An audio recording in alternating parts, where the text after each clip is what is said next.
So, I once in one of my videos said that when a criminal takes power, he will always invite other criminals to join him in the heist. But I didn't know that I will have to come back here and say this over again in a whole new level, a spiritual level. You see, William Samoei Ruto became the President of the Republic of Kenya in the year 2022, November or September or August, whichever you want to take. And since then, we have seen an uprising, or rather, an uproarious upcoming of all manner of thugs and corrupt individuals, from thieves to murderers and all manner of people. I don't want to go into the details of that, but I come to you with this kind of information a few days, I think a day after Benny Hinn's crusade. And why do I come with it after? Because I want us to deliberate and discuss hii story yote ya Benny Hinn, na ilitoka wapi na kwa nini ililetwa, alifanya kazi gani, na hiyo kazi itatupeleka wapi kama wa Kenya. This is Kenyan Opinion TV. Don't forget to like, comment and subscribe, and tell us about your opinion about the matters to be discussed here and our opinion, because we value your opinion. Twende kazi. So Rachel Ruto went to America apparently to invite Benny Hinn to Kenya for a crusade. Why did she have to go? Who prompted her to go? Because she cannot go of her own authority. That is number one. She cannot go of her own authority. Number two, although she may be the first lady, she doesn't have the money and the capacity, because all her funds are micro-controlled. I know some of you don't know these things, and some of you are going to discuss them and say, like, how do you know all this? Where do you get this information now? But in reality, she doesn't have control even of her very life, leave alone her funds and the funds of her office. She doesn't have control over them.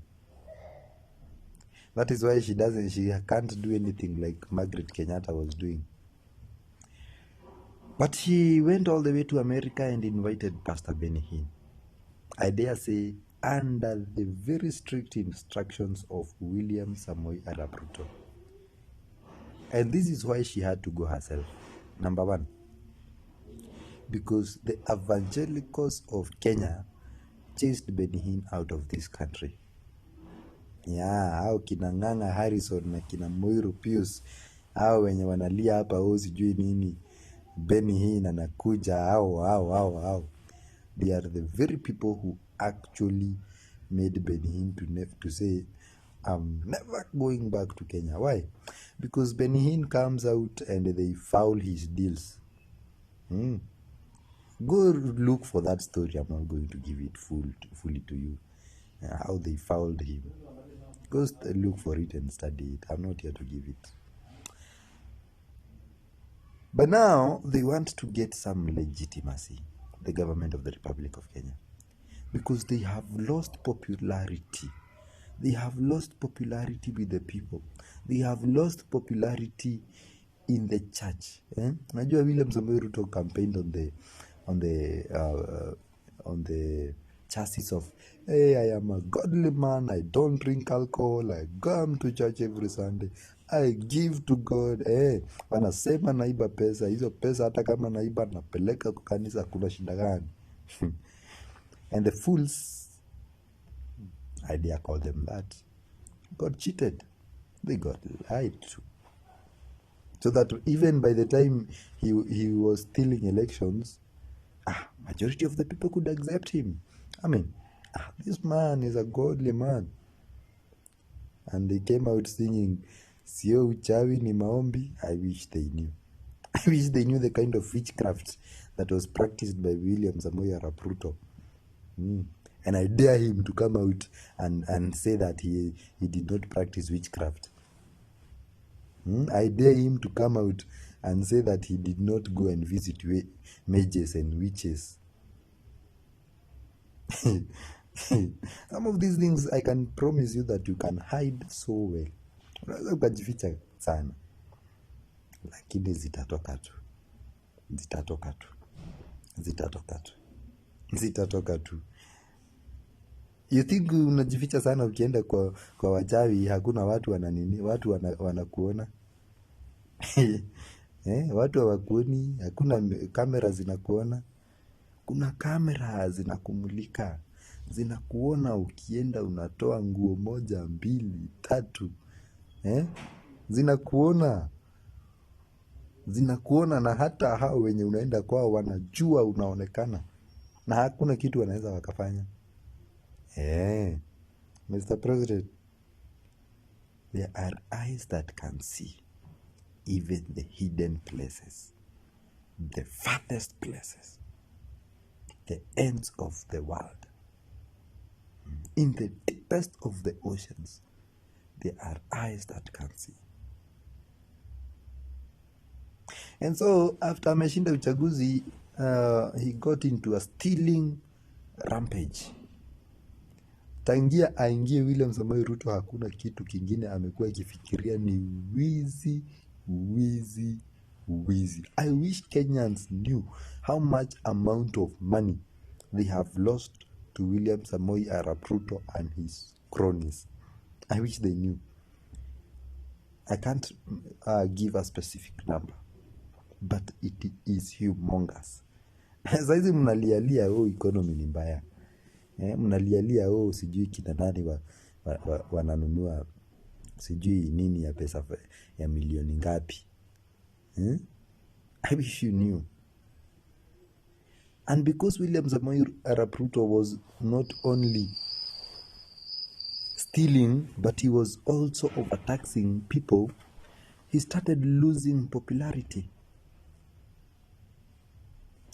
And people started waking up and seeing the lies that he was perpetrating. And if you go back, ukienda online, utaona venye ameitwa Zakayo, mtoza ushuru.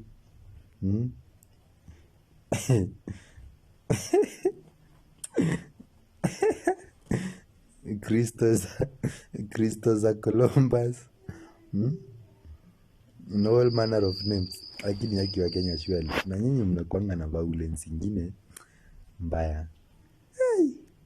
Manze, I don't want to find myself in the wrong end of Kenyans. But nikijipata, mtajua pia mimi na violence tulizaliwa pamoja. But anyway, let's delve right into the period before he decided to call Hinn. Huyu jamaa alikuwa ameanza kuenda kwa makanisa. Watu hawamreceive. Kwa hizo makanisa watu hawamreceive. Ameenda kwa crusades. People have even started booing him, heckling him. A whole president. Niliona Uhuru akifanyiwa vitu mingi, but sikuona akiwa heckled. I didn't see that. Okay, sijui kama nyinyi mliona. Unajua, I can't say that I have the monopoly of having seen everything. I cannot. But I didn't see. Even the only one time they almost heckled him, when he went to Sagana, they did not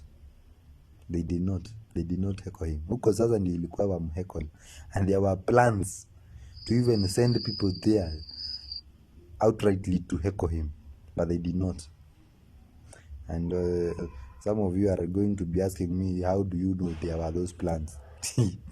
I don't need to tell you from where I know. I don't need to. But in reality, William Samoei Ruto akakaa chini akaona sasa, I need to create another script. I need to refresh the people's minds about me and God, how godly I am, how godly this government is, so that wache kuona mimi ni mkora, mimi ni mtoza ushuru, mimi ni mlevi. Nasikia mnamuita mtax, mlevi, flying mantis.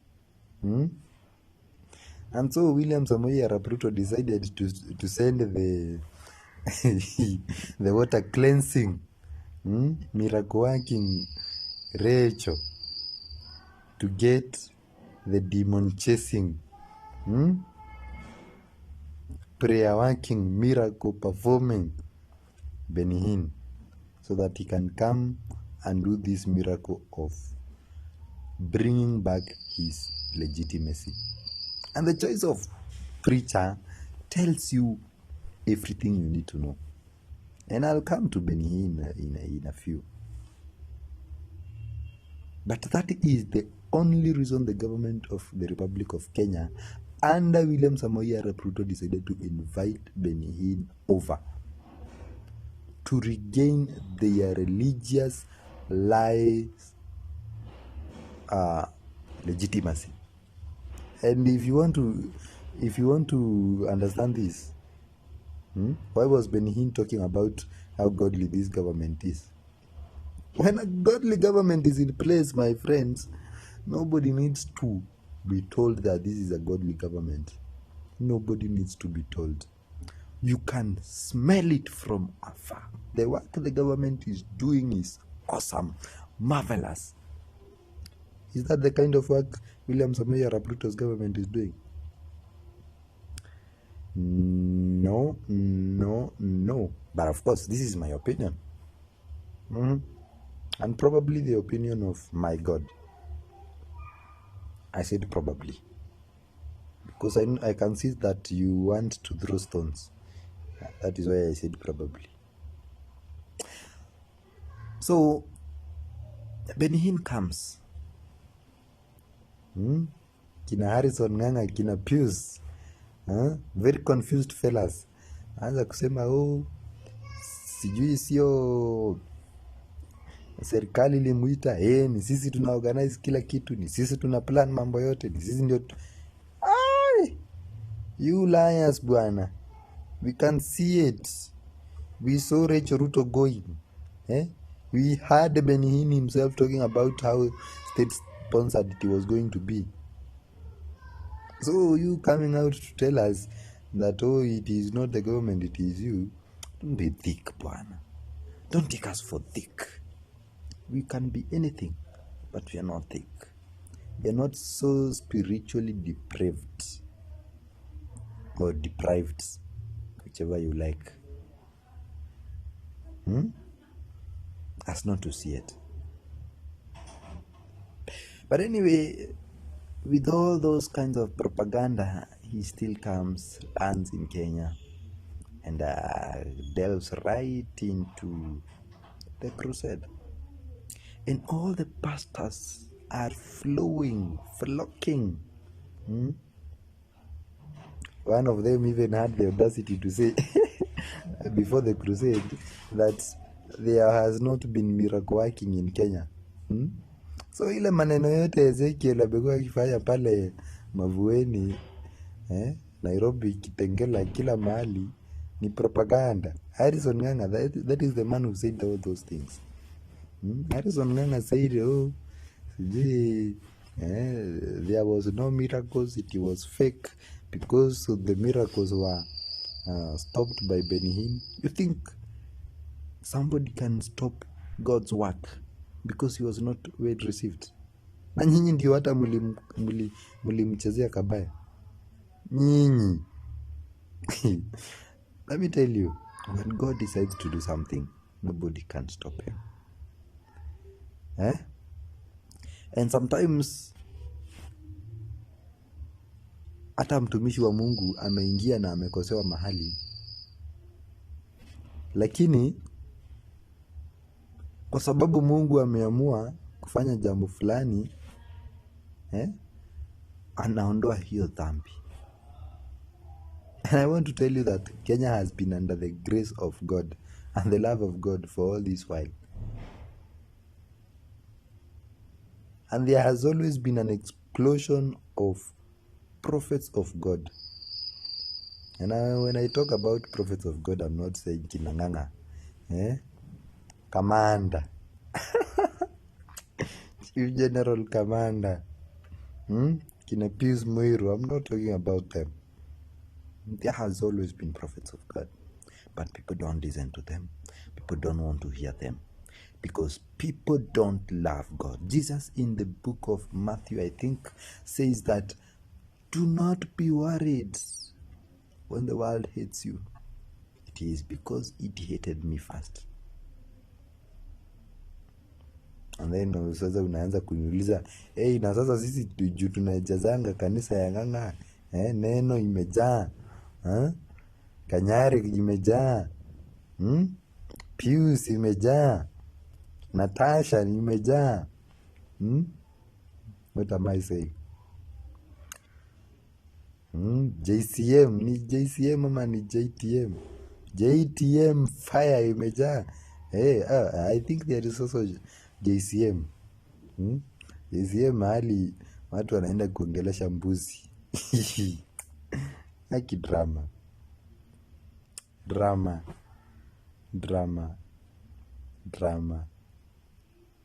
I wish Mungu tu awafungue macho muone ile mambo inaendelea. And because if I decide to proceed na hii video na kuwaelezea nini kilichokuwa kinaendelea during the crusade, hii video itakuwa long sana. I wish to end it here. I'll make another video explaining all this. All you need to do is like, comment and subscribe, and you will be a free beneficiary of Kenyan Opinion TV. And you will be liable to tell us your opinion, because we listen to your opinion and we give you our opinion free of charge. We don't charge you a coin. I wish you all the best and a good night, but keep your eyes open for the second video that will be done probably tomorrow if God so wills. And if God doesn't so will, later, wherever he shall so will. I don't have any power of myself to say I will do it here today or whatever. So I wish you all the best na Mungu awabariki. Kwaheri.